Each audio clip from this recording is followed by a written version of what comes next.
Nag-usap po muli ang Presidente sa taong bayan kagabi at meron pong 2 punto na linabas ang Presidente sa kanyang talumpati sa taong bayan. Unang-una po, inadres po ng ating Presidente ang tungkol sa Cebu, ang pagdami ng kaso ng COVID-19 sa Cebu at ang pag-i-impose ng ECQ sa Cebu. Tinalaga po ng ating Presidente si Secretary Cimatu ng Department of Environment at Natural Resources para maging representante niya sa Cebu. Ano po mandato ni Secretary Cimatu? Gawin ang lahat para masulba ang problema ng pagkalat ng COVID-19 sa syudad ng Cebu. At lilinawin naman po natin, ito po ang syudad ng Cebu. Ang sabi po ng Presidente, gawin niya ang lahat na dapat gawin. Hindi na po kinakailangan kumuha ng permiso kahit kanino.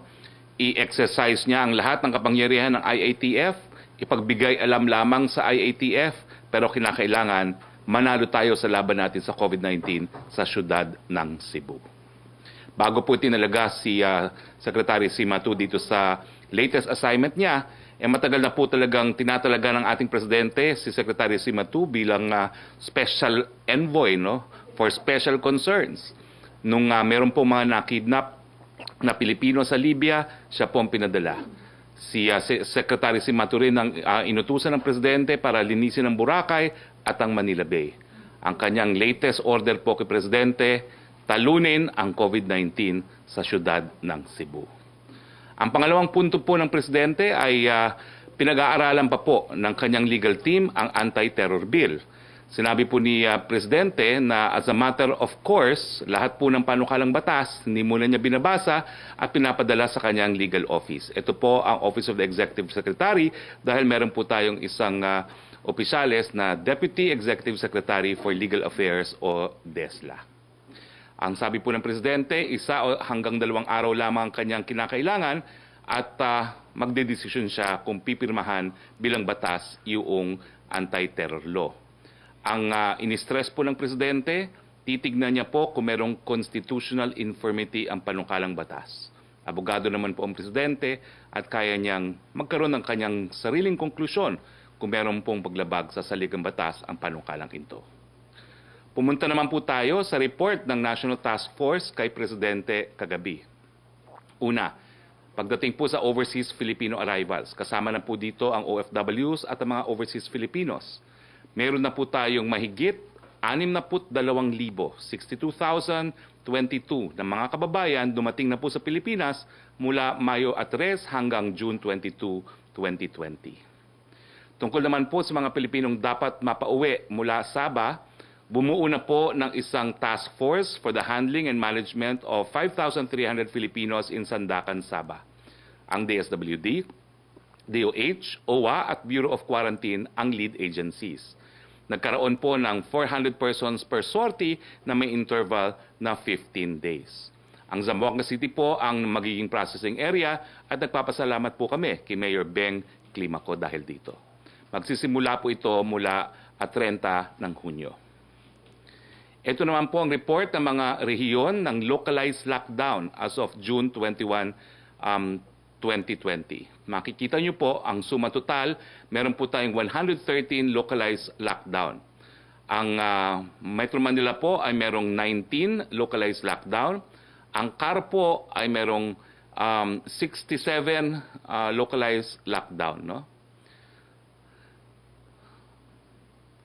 Dumako naman po tayo sa test kits update.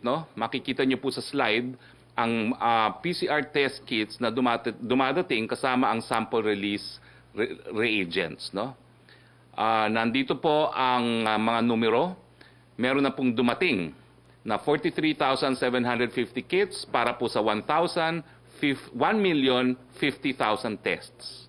At meron po tayong sample release reagents na 1,047,984. Meron din po nga dumating na PCR tubes, nasopharyngeal swabs, throat swab, and self-standing screen cap tubes.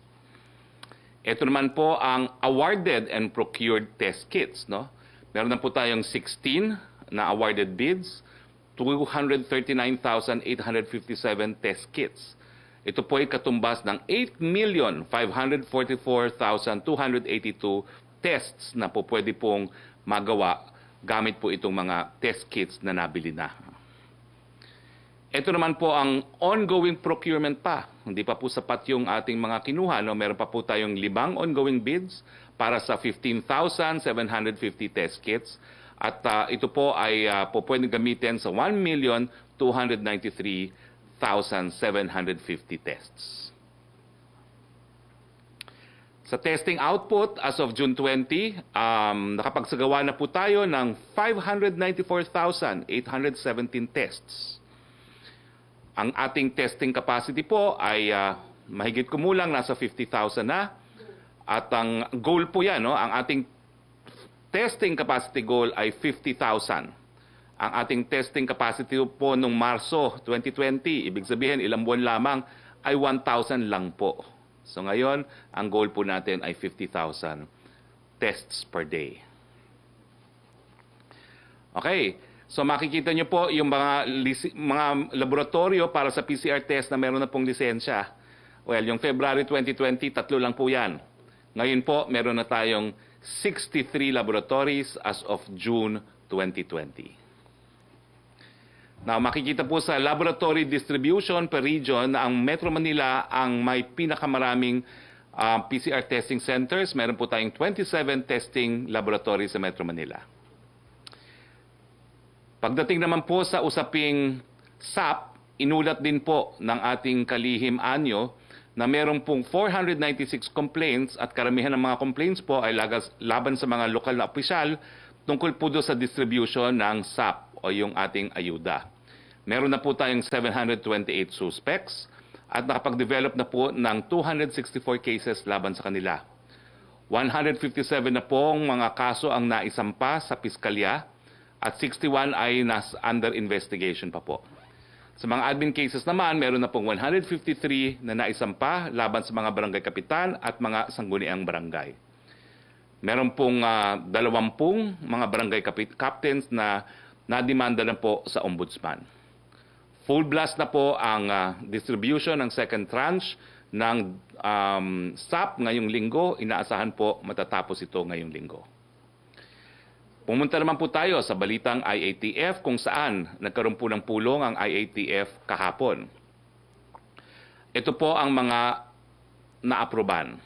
Unang-una, magkakaroon po ng recalibration ng current parameters, specifically yung case doubling time, ang critical care utilization, yung risk classification of provinces, highly urbanized cities, and independent component cities. Para po sa high-risk classification, ang ipapataw pong klasifikasyon ay enhanced community quarantine o di naman kaya enhanced community quarantine. Now, pero magkakaroon po tayo ng mga tinatawag na modifiers. Para sa mga moderate risk, ang classification po ay general community quarantine, modified general community quarantine, kung meron din pong mga kasamang mga modifiers.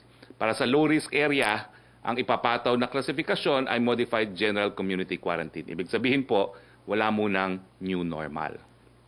Now, ano naman po itong mga modifiers para sa MECQ at MGCQ? Well, ito po ang mga sumusunod. Yung social, economic, and security factors, yung clustering of cases, yung health system capacity, yung continuous trend or increasing or decreasing new cases, yung CUR, case doubling rate, CDT, at iba pa. Ano naman po yung updated na methodology para sa mga apila ng LGU? Dahil napakadami po mga LGU na nag-apila, no? Well, ito po ang mga kinakailangang impormasyon para sa mandatory submission para sa mga apila. Unang-una, yung daily trend of active cases, yung number and percent of population, yung percent of close contacts traced, and percent of contacts in quarantine. Yung number and utilization po ng community isolation beds, yung health system capacity targets and utilization, at yung COVID special team investigations and result. Priority, kasama rin po sa impormasyon na hihingin ay yung mga priority areas for segmental lockdown o yung localized lockdown. Pangalawa, para ma-mainstream po ang pag-uulat ng National Epidemiologic Picture sa publiko, inadapt ng IATF ang mga sumusunod na epidemiological curves bilang 5 basic reporting parameters. Ito po yung pinakita natin kahapon. Ano po ito? Yung national daily number of cases adjusted for date of report, kasama na ang 7-day moving average. Pakita po natin yung slide niya. Ito po yan, yung pinakita natin kahapon. No? Pangalawa po, yung national daily number of cases sa buong bansa. Pinakita rin po natin kahapon yan. Yung association of numbers of daily tests and daily positivity rate, ito po yan. Yung red po, yung porsyento na nagte-test positive at yung blue ay yung total test conducted. Yung time varying reproduction number, ito po yan. Kung saan ang pula po ay yung mga kaso at yung threshold naman po, yung parang blue at yung parang green po ay yung CRUL na tinatawag, no? Tapos yung deaths over time. At yan naman po, pinakita natin kahapon, malinaw po, pababa naman po ang mga namamatay sa sakit na COVID. Bagamat tumataas talaga ang numero. Pangatlo, isang sub-TWG ang binuo para pag-aralan at sagutin ang management ng mga dayuhan na papayagan pumasok sa Pilipinas for specific purposes. Meron po kasing nag-request na embahada kung po pwede yung kanilang mga nationals na merong work permit at saka yung mga kinakailangang mga consultants para sa mga flagship projects ay papasukin na. Hindi pa po naaprubahan yan at binigay po sa TWG para pag-aralan. So ngayon po, ang po pwede lang pumasok sa Pilipinas, mga Pilipino, mga asawa ng mga Pilipino at mga diplomats. Sa usapin ng dine-in ng food establishment industry, mabuting balita po. Hindi lang tayo po pwede kumain na 30% capacity. Kung hindi, hinabaan pa po ang pagkain sa mga restaurant hanggang 9 o'clock in the evening. Kasi nga po, ang curfew, binago na rin. Hanggang 10 to 5 na po. So hanggang 9 na po, ay po pwede tayong mag-dine-in. Sa tanong naman po sa mga golf, ang golf po mismo ay isang sport na outdoor, non-contact, so pinapayagan po siya. Kinakailangan lang po magsuot ng face mask, mag-social distancing, and wala pong sharing of equipment at iba pang minimum public health standards dapat pong maobserba. Na pagdating po dun sa operation ng mga clubhouses mismo, well, kung may restaurant po, subject po yan sa 30% rule. Pumunta naman po tayo sa COVID-19 updates. Ayon sa pinakahuling datos ng DOH po, ang bilang ng COVID-19 cases sa Pilipinas ay nasa 30,682 na. Patuloy naman pong tumataas ang bilang ng mga gumagaling. Pumalo na kahapon sa mahigit 8,000 po, 8,143 ang mga recoveries. Samantala, 8 naman po ang binawian ng buhay kahapon dahil sa virus. Ang suma total na pong mga namamatay dahil sa sakit na yan ay 1,177. Tignan naman po natin ang slide ng Cebu. Ito po ay base po sa ulat ni National Implementor Secretary Galvez. Ano po ang mga pangunahing problema sa Cebu? Well, unang-una po yung kakulangan po ng mga medical personnel at ng mga staff. Pero ito naman po ay binibigyan na ng kasagutan ng DOH 7. Ang problema po rito ay kulang yung mga staff ng mga pribadong hospital at binigyan na po natin ng solusyon yan dahil mas mataas po ngayon ang sweldo ng mga pampublikong mga nurses at staff. So DOH na po ang mag-hire ng mga kinakailangang DOH at ng mga kinakailangan nurses at staff bagamat magtatrabaho po sila sa iba't ibang mga hospital. Kinakailangan din po na dahil nga po dumadami po ang severe and critical cases, kinakailangan nga na magkaroon ng mas marami pang mga bed space for these severe and critical cases. Kinakailangan pong ma-increase yung kapasidad ng Cebu City habang sila po ay nasa ECQ at MECQ. Ito po yung Cebu City at Talisay. No? Kinakailangan pong mag-organize ng National Task Force Response Group in Cebu City to strictly enforce the quarantine protocols. At nagpadala naman po ng karagdagang ng mga kapulisan para ipatupad po ang mga quarantine protocols. Okay, dito po nagtatapos ang ating, may isa pa pala. Sorry. So, yung current immediate concerns naman po natin, para sa Eastern Visayas. Okay. Bibisita po ang NTF doon sa Eastern Visayas itong linggong ito. Magbibigay po tayo ng mga PPEs, mga test kits at saka mga N95 mask. Imo-mobilize po natin yung Regional IATF at saka yung mga Regional Task Force. Magkakaroon po ng inspeksyon ng mga testing labs and quarantine facilities.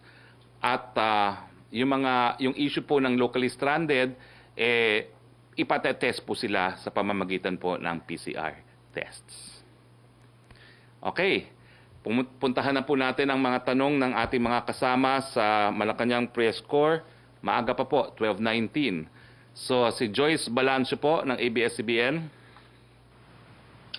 Yes, good afternoon, Secretary.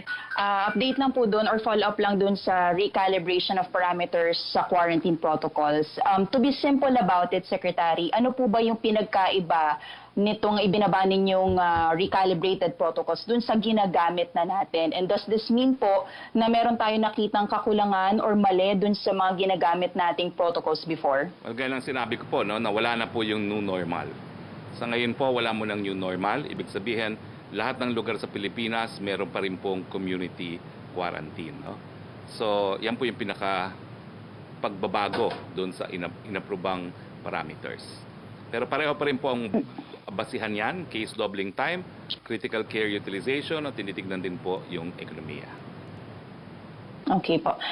Secretary, dun sa message ni PRRD kagabi, delivered in Bisaya pero sa translation, ang sinabi po niya, referring to Cebu, I will visit you. When I get there, I will be frank with you again because you are hard-headed. So bibisita po si Pangulong Duterte sa Cebu City. Kailan po ba ito at meron po ba itong basbas na ng PSG given na marami po tayong COVID cases doon? Hindi pa po siguro ngayon. No? Kinakailangan bumaba muna yung mga kaso ng COVID-19. Pero hindi na po napigilan ng PSG. Talagang iikot na po ang presidente, dadalaw na po siya sa mga kampo ng militar. No?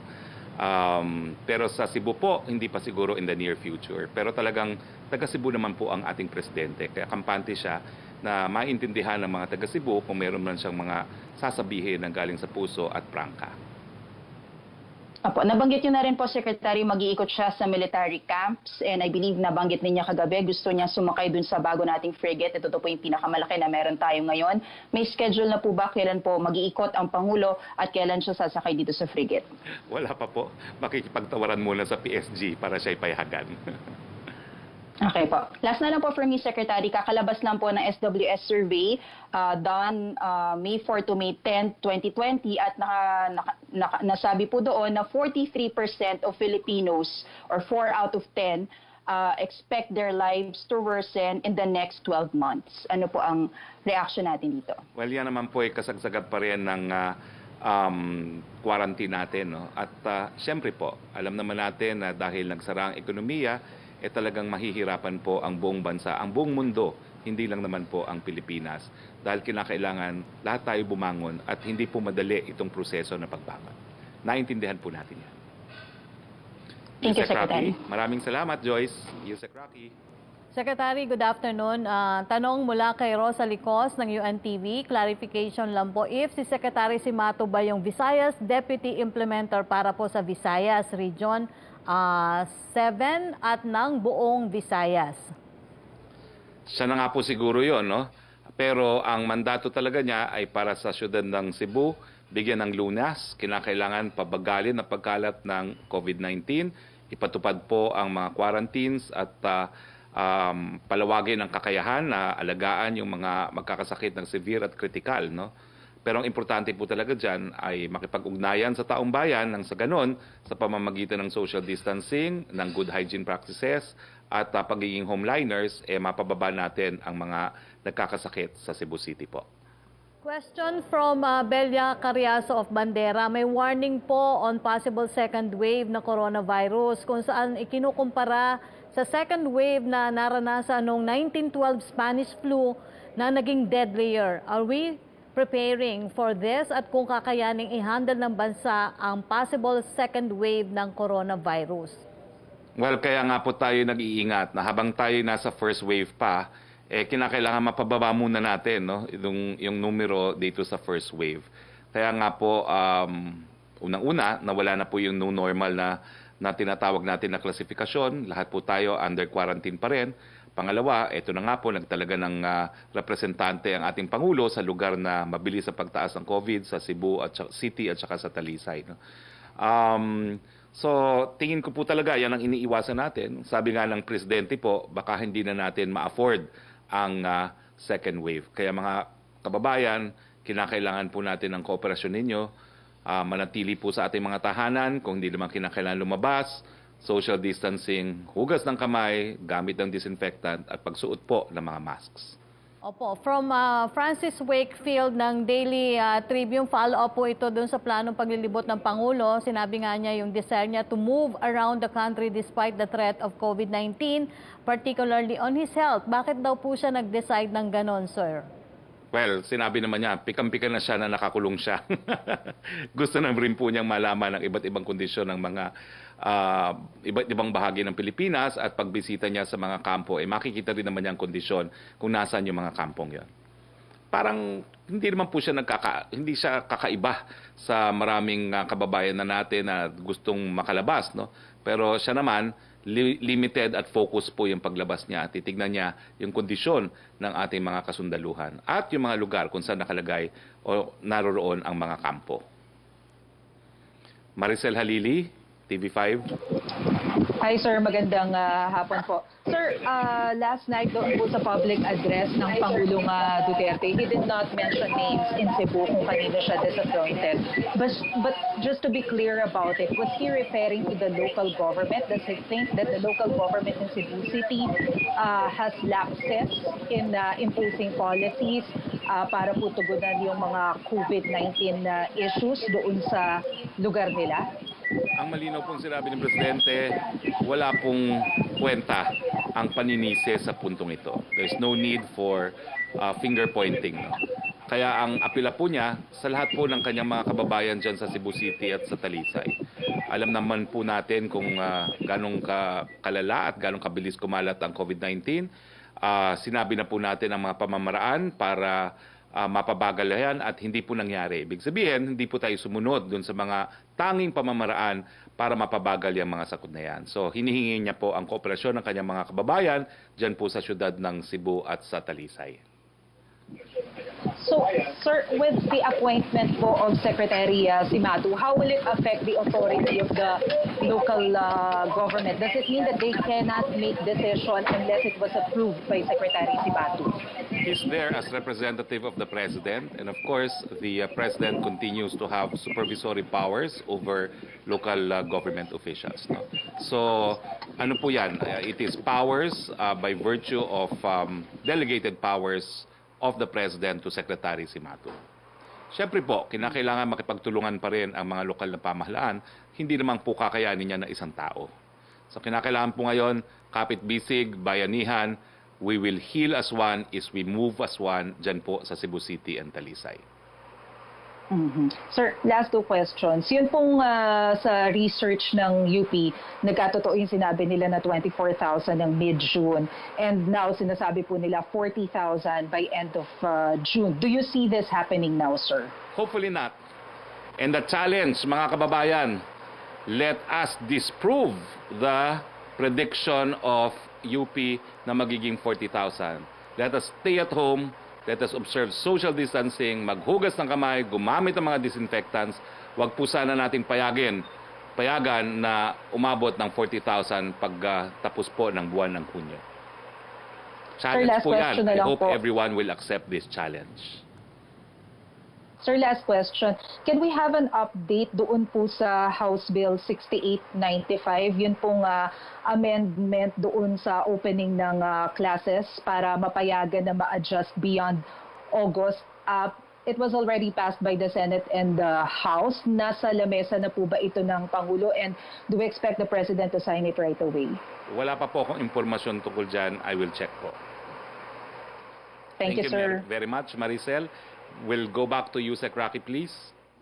Secretary from Summit and Nilia of Business Mirror, nag-decide na po kaya ang IATF if it will allow the entry of more foreigners in the country? If yes, ilang foreigners po kaya at ano-ano daw pong flagship project ng government ang makikinabang po sa kanilang pagdating?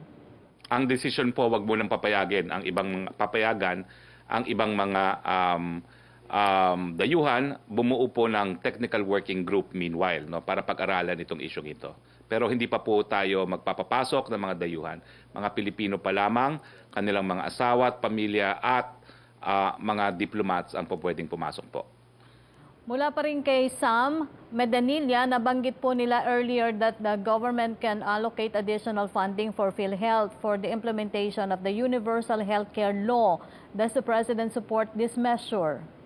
Yes po, malinaw po ang Presidente, lalo na sa panahon ng pandemya, hindi po siya papayag na hindi magkaroon ng implementasyon ng Universal Healthcare dahil pinangako po niya sa taong bayan, lahat ng magkakasakit, sagot po yan ng gobyerno.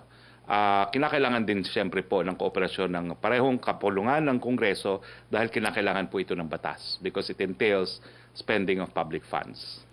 Huling tanong po mula kay Sam Medanilla, may naging posisyon na po kaya si President Duterte when it comes to allowing PITC to import rice? Wala pa pong approval na ibibigay ang Presidente para sa pag-angkat ng bigas. Wala pa pong approval. Thank you, Yusek. Trish Tirada, please, of CNN Philippines.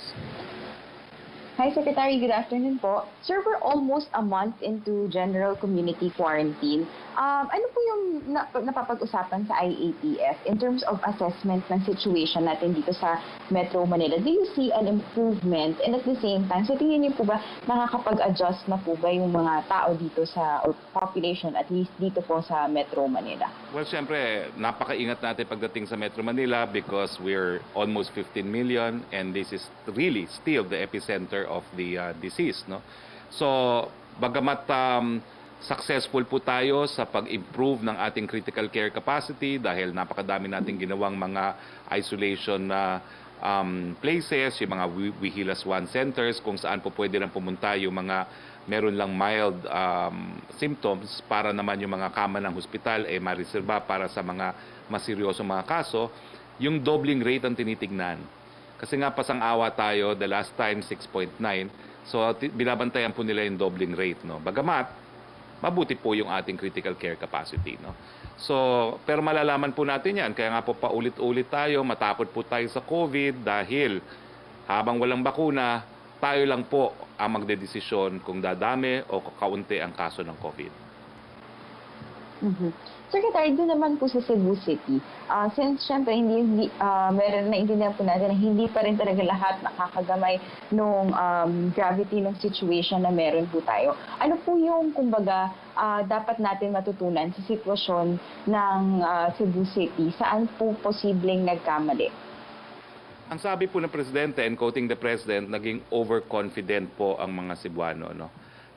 So tingin ko po, well, ang sabi talaga ng Presidente, hindi na siguro na broadcast, Cebuano ka rin kasi siya, no? So alam niya na mga Cebuano talagang masayahin, sociable. So habang nakakulong ang Metro Manila at talaga nag-i-stay sa kanilang mga bahay, may mga intelligence reports ang nakita na talagang parang public markets yung Cebu City, no? So hindi talaga sumusunod sa quarantine at hindi masyado napapatupad, no? So isang dahilan po yan, pero sinasabi kasi ni Cebu, ni Presidente, nagkakaintindihan kami mga taga Cebu na ganyan kami talaga. Pero dahil nga itong sakit nito ay lumalala, dumadami kapag tayo po ay hindi nagkukulong sa ating mga bahay, kinakailangan siguro po malaking pagbabago sa buhay ng mga Cebuano. Alam niyang mahirap po yan. At siya nga po yung number one example na, no, na talagang nagpakulong ng 67 days dito po sa Bahay Pangarap, no. So panawagan po niya, kakayanin po yan ng kanyang mga kapwa Cebuano at we will defeat COVID-19 in Cebu City and in Talisay.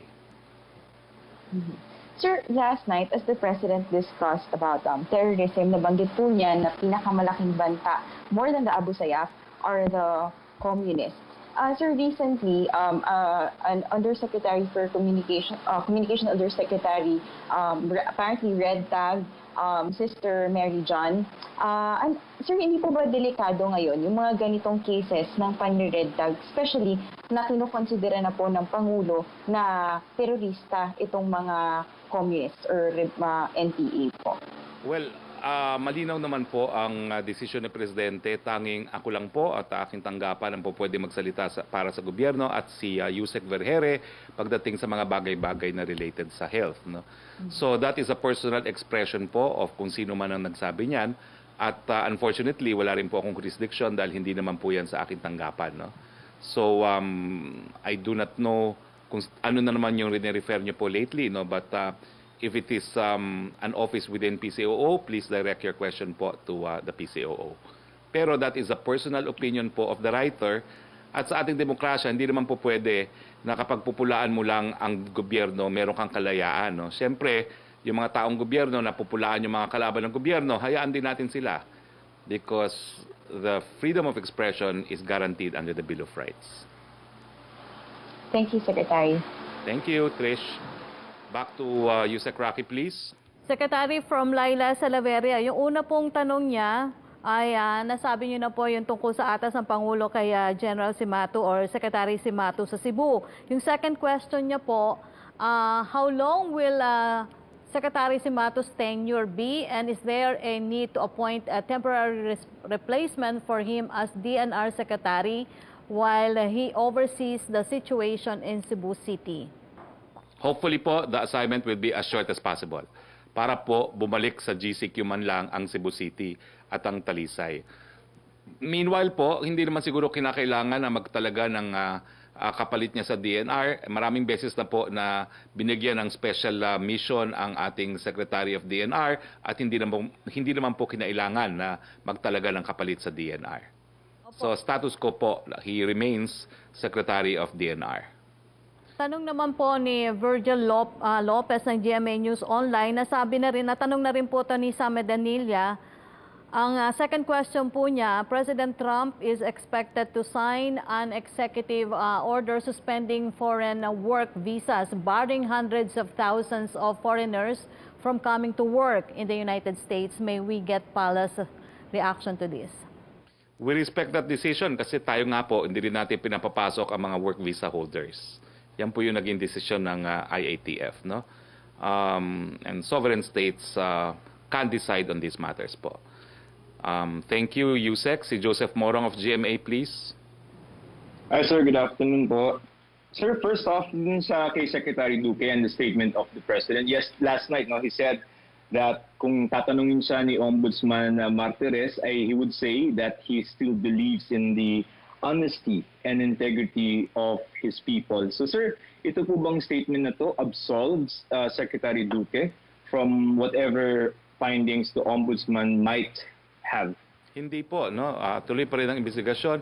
Kaya nga sabi po ni Presidente, with all due respects to Ombudsman Martires, no?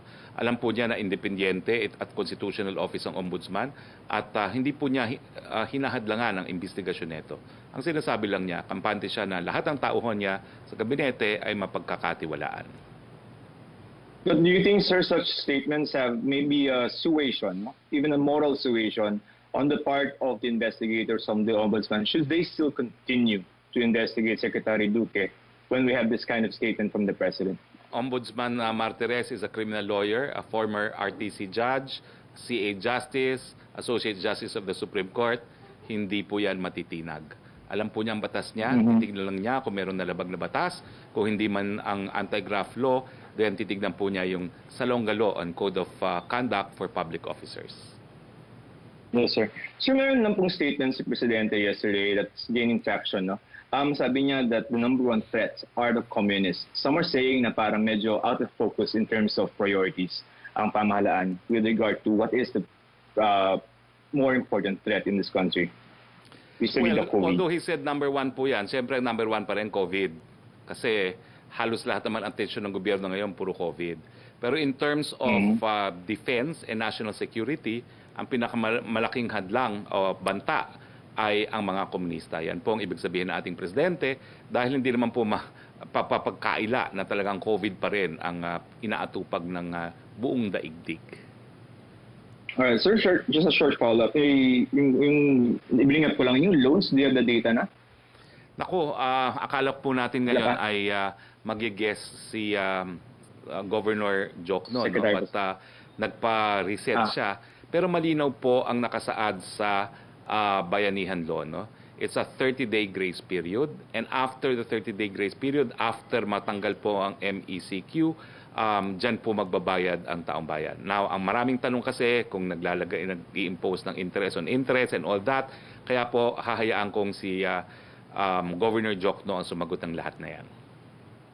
Sir, I think I was referring to the government loans to respond to COVID, but if you have the data, we can proceed, loans, but no? Otherwise, let's check. Oo, wala pa rin po, no? I'll keep you posted po, no? But can we actually get it? Can we call on now kung magkano yung total na napirmahan na ng loans natin for COVID and magkano na yung na-download actually? Joseph, wala pang sagot po sa amin, no? So, I follow up. Sa provincial bus, you talked, nag-meeting yung IATF. Now, apparently, hindi lang yung mga problem is hindi lang yung mga na-stuck sa Metro Manila, but there are workers in the provinces na nagtatrabaho sa Manila who cannot go because of the ban on provincial buses. Any updates from the IATF meeting kung may kinabukasan ba yung pag-allow sa mga provincial buses? Eventually, allow po natin yan. Pero ngayon nga po, ang pangunahing problema natin sa mga stranded individuals, sa mga OFW, ayaw tanggapin ng iba't ibang mga probinsya. Can you imagine kapag meron na tayong provincial bus, kung paano pang kung gaano mangyayari, kung gaano pa yung mga objections ng mga local government units. Tingin ko po, antayin muna nating mag-improve ang ating COVID situation nang sa ganon, magkaroon din po ng kumpiyansa yung mga probinsya na tanggapin ang mga papunta sa kanilang mga jurisdictions. Okay, sir. That's it for me for the meantime. Thank you. Okay, baka meron pang second round kung may oras pa. But thank you, Joseph. Yusek Roque again, please. Secretary Roque mula kay Rose Novenario ng Hataw, palace comment daw po on wire card scam. Ano ang pwedeng gawin ng government para maiwasang maging daluyan ng laundered money ang Pilipinas mula po sa international syndicate?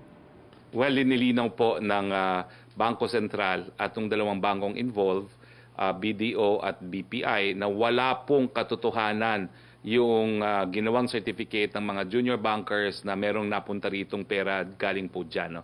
Wala po. At kaya nga po hindi makakapasok yan dahil tayo naman po ay talagang nagpapatupad po ng ating anti-money laundering legislation at hindi na po tayo tagged ng international community as one of the areas na mahina magpatupad ng anti-money laundering regulations. Kinikilala na po tayo na epektibo po ang ating pagpapatupad ng ating batas. Question from Arian Meres ng ABS-CBN. Until when daw po is the removal of the new normal classification effective? Does this mean that the whole country will just switch between different levels of community quarantine? Sa ngayon po, ganyan po ang napagkasunduan. No? But that's not permanent po. Kasi naman habang nagmi-meeting ang IATF, nababago po ang kanilang mga guidelines. Melo Acuña, please. Magandang araw po, Secretary. Good afternoon. Nice to see you.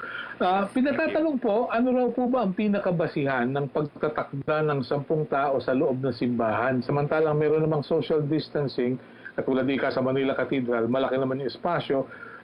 Parang hindi raw naunawaan yung 50 katao lang ang pwedeng pumasok sa malalaking simbahan. Ano raw po ba ang dahilan nito? Well, yan po ay dahil nga sa pangangailangan ng social distancing at dahil nga po sa separation of church at state, napakahirap naman na guluhin ang isang religious activity na nagsisimula na para lamang ma-enforce ang social distancing. Alam ko po na maraming nagsasabi, mga pari ang mag-i-enforce niyan, pero ang katotohanan po niyan talaga, lahat po ng simbahan natin punong-puno tuwing linggo. At kahit anong pananampalataya po yan. No?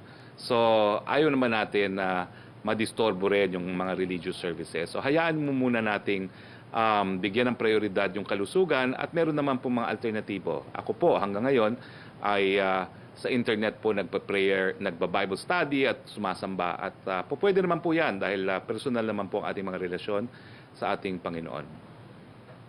Meron po ba kayong listahan ng mga foreign embassies in Manila na humihiling na luwagan na yung restrictions sa mga nationals nila at sa mga Pilipinong patungo sa kanilang mga bansa? Wala po. Isa lang pong embassy ang humingi. Okay. Mabuti po kung ganun. Ano po kayang embassy iyon? Siguro po, wag na muna natin banggitin, no? Kasi hindi ko po alam kung nakasagot na formally ang IATF dun sa nag-request. Opo. Ano po ang mapapakinabang ng Pilipinas sa sinusugang Chiang Mai Initiative Multi-realization na kasunduan ng mga finance minister, mga gobernador ng Bangko Sentral ng ASEAN, China, Japan at Korea na nagkabisa ngayong araw na ito? Well, siyempre po, sa panahon ng pandemya, importante po na nagkakaisa tayo pagdating po sa monetary policies. At importante po na magtulungan para magkaroon po ng stability sa ating mga currencies. Otherwise po, talaga magkakagulo ang iba't ibang ekonomiya ng mga daigdig. So ito po ay isang collective response and collective commitment na magkakaisa po tayo para magkaroon po ng stability in monetary policies and in currency affairs. Mula po sa Social Amelioration Program hanggang sa paghatid ng mga OFW sa kanilang mga lalawigan at pagsasaayos ng mga paggamutan, gaano na po kayang salapian na gastos ng ating pamahalaan at may pera pa ba tayong magagastos? Well, mahigit kumulang 500 billion po naman ang nakalaan dyan at meron pa naman pong pondo. At wag po kayo mag-alala, pag naubos ang pondo ang pangako ng Presidente, magsisimula na siya magbenta ng ari-arian. Hindi po niya papayagan na habang merong ari-arian ng gobyerno ay hindi matutugunan ang pangangailangan ng sambayanan. Opo, pahabol po. Ang bansang Japan ang #1 source ng ating ODA. Kaibigan naman ng Pilipinas ang China. May pahayag na po ba ang Pilipinas tungkol sa sigalot na nagaganap sa pagitan ng China at ng Japan dahilan sa Senkaku o Jeju Islands sa Eastern Pacific? Matagal na po yan at hindi naman naging hadlang ang kanilang sigalot sa pagtulong ng parehong bansa sa ating bayan. They are both our Pero wala po tayong statement. Wala naman pong downside yan. No? If at all, napakabuti po niyan dahil pareho silang parang masugid na manliligaw sa Pilipinas. We like that. Salamat po. Salamat po. Thank you po. Thank you. Melo, let's go back to you, Sec. Roque, please. Secretary, ito po yung last question na nakuha natin mula kay Randy Canedo ng Dabig C News Nationwide. Ano daw po kaya ang gagawin ni General Cimatu sa Cebu na hindi kayang gawin ng mga officials doon? Hindi ba daw delikado kasi daw po ay senior citizen na rin si General Cimatu? Well, alam naman po ni General Cimatu na siya mismo ay vulnerable dahil siya ay senior citizen. Pero matindi po ang kanyang eksperyensya at kakayahan at ang tingin ko po ay baka kinakailangan nga ng outsider para magkaroon ng mga pagbabago dyan sa Cebu. No? Kasi nga, ang presidente na nagsabi, Cebuano rin ako, alam ko kung paano kami. No?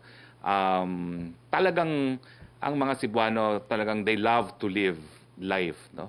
At siguro ngayon, calibrate lang muna natin, homeliners muna, para po bumagal yung pagkalat ng sakit.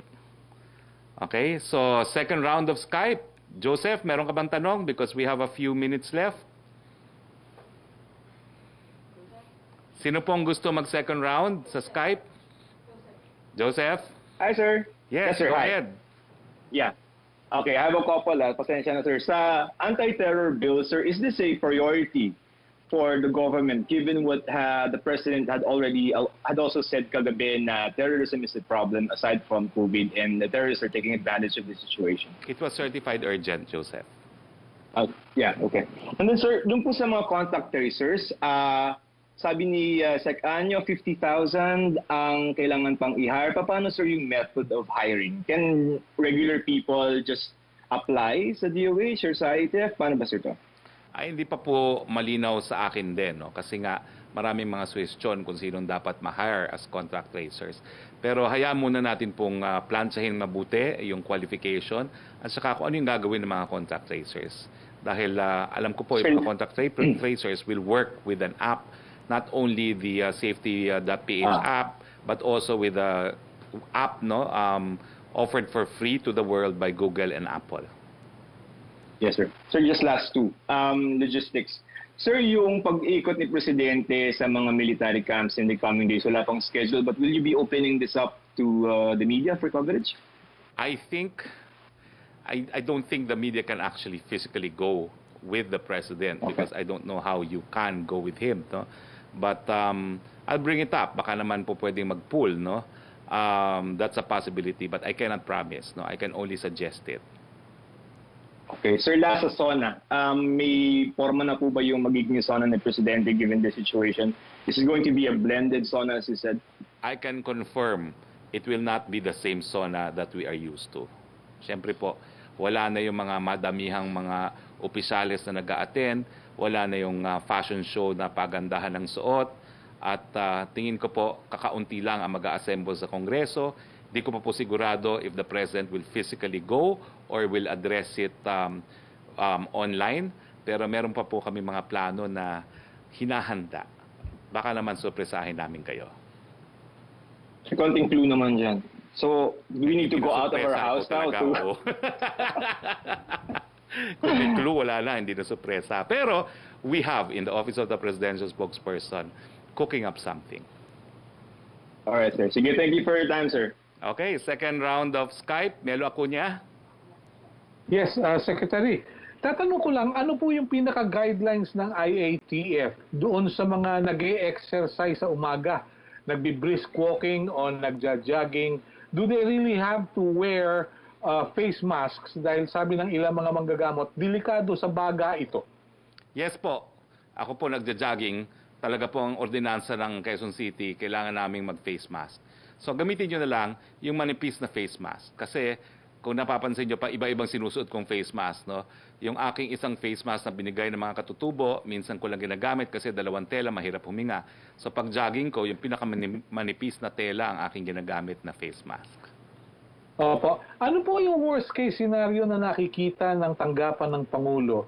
Pag umuwi yung mga OFWs natin dahil lang sa COVID-19, marami nawala ng trabaho, ano pong impact nito sa ating ekonomiya, Secretary? Siyempre po, pinaghahandaan natin na bigyan sila ng hanap buhay. Kaya nga po merong livelihood packages po ang OWA at ang DOLE. At meron din pong mga pautang na binibigay ngayon ang DTI at saka ang Department of Agriculture para sa mga panibagong hanap buhay na po pwedeng simulan po ng ating mga OFWs. Ang pangunahing konsiderasyon po natin, paano sila mabigyan muli ng hanap buhay dito sa Pilipinas. Last point for today, Secretary. Have you come up with a list of the best practices in local government units so far in response to COVID-19? Well, ang alam ko lang po, kung tinanong ko si Secretary Anyo kung sinong tingin niyang pinakamagaling na mga mayor, pero tatanungin ko muna siya if I can actually share kung sino yung mga sinabi niya sa akin. Meron siyang sinabi na pinakamagaling na mayor sa Metro Manila sa tingin niya, at meron siyang sinabi na mayor na ginagamit talaga ang political will. Pero I need to get his consent kung gusto niyang isa publiko po yung kanyang assessment. Opo, sama na rin yung mga laggards. Salamat po. Thank you. Ikaw naman, meron din naman mga surveys. Ang taong bayan naman ay naghuhusga na, at nakita ko na rin yung mga survey na yan kung sinong paborito ng mga taong bayan at sino sa tingin nila ang pinakamagaling at pinakamahina sa panahon ng COVID. Salamat po. Thank you. Okay, so bago po tayo magtapos, ang i-quote ko naman po ay galing po sa chapter 65 verse 7 ng Holy Quran. Allah will bring about ease after hardship. Sa ngalan po ng ating Presidente, Rodrigo Roa Duterte, ito po ang inyong spokeshari Roque, nagsasabing, ingat po Pilipinas, at magandang hapon sa inyong lahat.